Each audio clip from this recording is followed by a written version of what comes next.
மாத்தறையில் நேற்றிரவு நடந்த துப்பாக்கிச்சூட்டு சம்பவத்தில் 2 இளைஞர்கள் கொல்லப்பட்டனர். தேவேந்திரமுனை ஸ்ரீ விஷ்ணு கோயிலின் தெற்கு நுழைவாயிலுக்கு முன்பாக உள்ள சிங்கசன சாலையில் நேற்று இரவு 11:45 மணியளவில் துப்பாக்கிச்சூடு நடத்தப்பட்டுள்ளதாக போலீசார் தெரிவித்துள்ளனர்.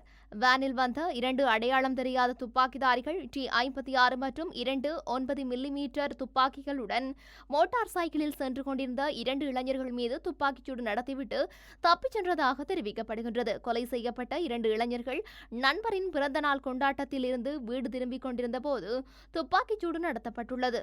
வேனில் வந்த ஆயுததாரிகள் விபத்தை ஏற்படுத்திய பின்னர் துப்பாக்கிச்சூடு நடத்தியதாக போலீசார் நடத்திய முதற்கட்ட விசாரணையில் தெரிய வந்துள்ளது. துப்பாக்கிச்சூடு நடந்த இடத்திலிருந்து சுமார் 800 மீட்டர் தொலைவில் ஒரு பக்க வீதியில் துப்பாக்கிச்சூடு நடத்தியவர்களால் பயன்படுத்தப்பட்டதாக சந்தேகிக்கப்படும் ஒரு வேனை தீ வைக்கப்பட்ட நிலையில் போலீசார் கண்டுபிடித்துள்ளனர்.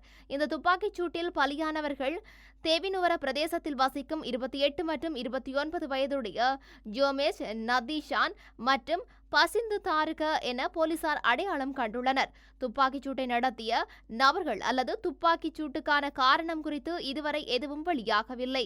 சம்பவம் தொடர்பில் விசாரணைகளை நடத்த பல போலீஸ் குழுக்கள் ஈடுபடுத்தப்பட்டுள்ளதாகவும் போலீசார் மேலும் தெரிவித்துள்ளனர்.